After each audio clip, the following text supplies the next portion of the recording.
When Drew Brees stepped onto an NFL field for the first time, nobody thought they were watching the future standard for quarterback play.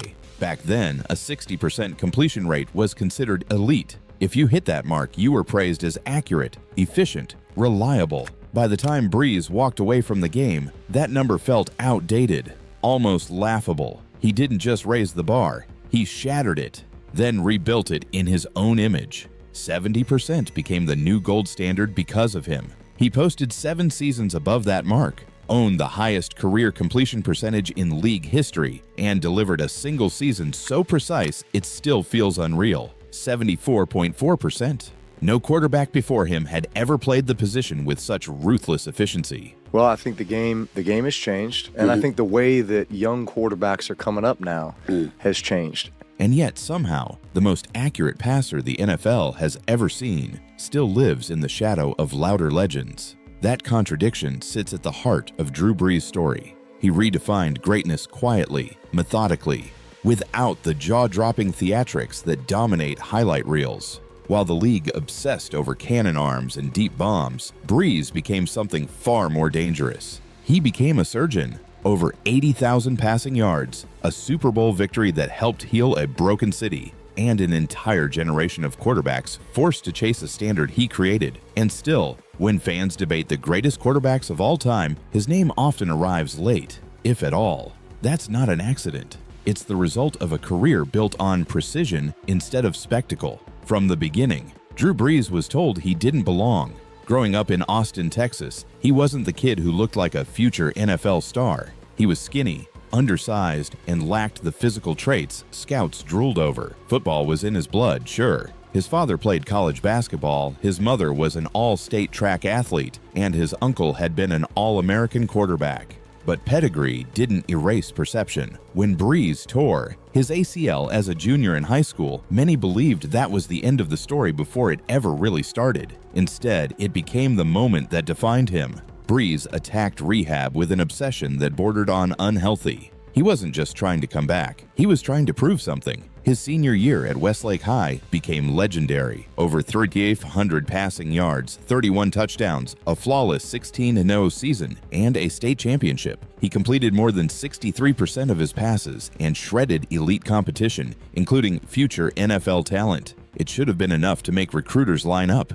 It wasn't. At 6 feet tall, he didn't fit the prototype. He didn't have a rocket arm. Scouts questioned his ceiling. Despite awards, accolades, and dominant film, the major programs stayed silent. Texas didn't call. Texas A&M didn't call. In the end, Brees had 2 offers, Purdue and Kentucky. He chose Purdue, not because it was glamorous, but because it felt right. That decision would quietly rewrite Big Ten history.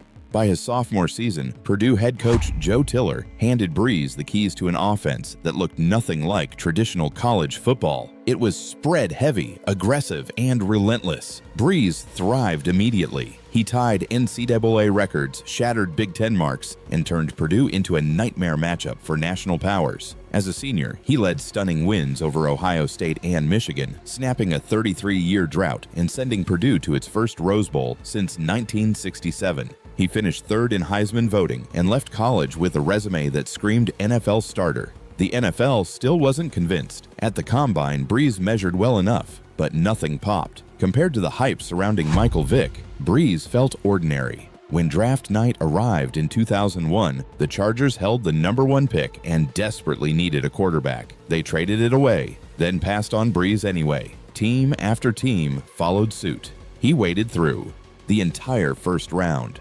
Finally, with the first pick of the second round, San Diego circled back. It wasn't the dream moment. It was another reminder, you're good, but not good enough. His early NFL years followed the same pattern, sitting behind Doug Flutie. Brief flashes of promise, a starting job that slipped away, booed by home fans, benched, then replaced again. When the Chargers earned the #1 pick in 2004, they didn't build around Brees. They tried to replace him.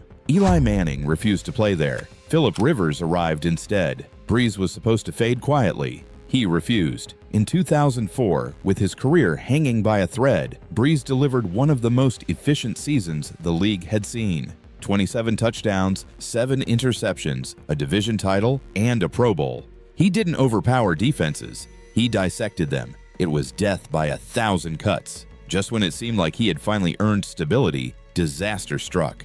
A torn labrum, rotator cuff damage. Doctors questioned whether he would ever throw again. San Diego didn't wait for the answer. They chose Rivers. Brees became a free agent with a broken shoulder and a shattered reputation. Miami wanted him, but their doctors balked. Nick Saban walked away. New Orleans didn't. The Saints were broken. The city was still reeling from Hurricane Katrina. The franchise had no identity, no stability, no hope. Sean Payton gambled everything on a quarterback no one else trusted. 6 years, $60 million. A coach staking his future on an injured passer everyone else had abandoned. What followed changed NFL history. From the moment Brees stepped into the Superdome, something felt different. He didn't just lead an offense. He gave a city something to believe in. He shredded defenses with pinpoint accuracy. He turned Sundays into therapy sessions for a fan base desperate for joy. In his first season, he led the league in passing yards and transformed a 3-win team into a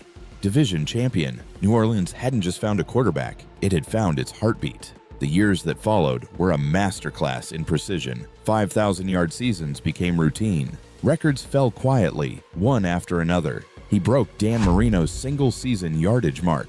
He crossed 70% completion when no one else could. Even when defenses collapsed around him, he kept the Saints competitive. The losses hurt because they felt undeserved. He was doing everything right. Then came 2009. The city was ready. The team was ready. Drew Brees was unstoppable. Touchdowns came in waves. The Superdome shook. When the Saints reached the Super Bowl, they weren't supposed to win. Peyton Manning was the face of the league. The Colts were polished and proven. Sean Payton made the call that changed everything. An onside kick to open the second half. Brees took over, 32 completions, Super Bowl MVP. Confetti falling as he held his child and the Lombardi Trophy.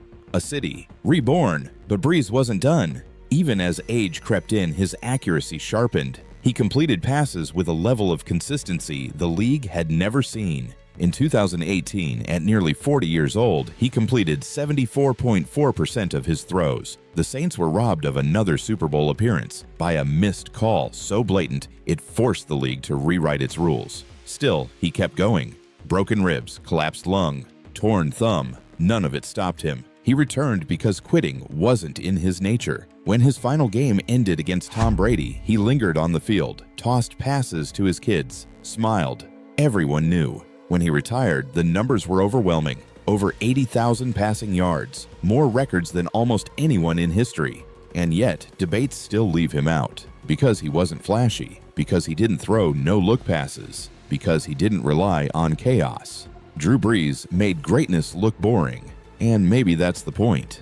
The very thing that made him extraordinary was how ordinary he made perfection feel. Every throw within inches of its target, every drive methodical, every season relentless. Drew Brees didn't just play quarterback, he perfected it. And the fact that people still underrate him might be the clearest proof of just how high he raised the standard.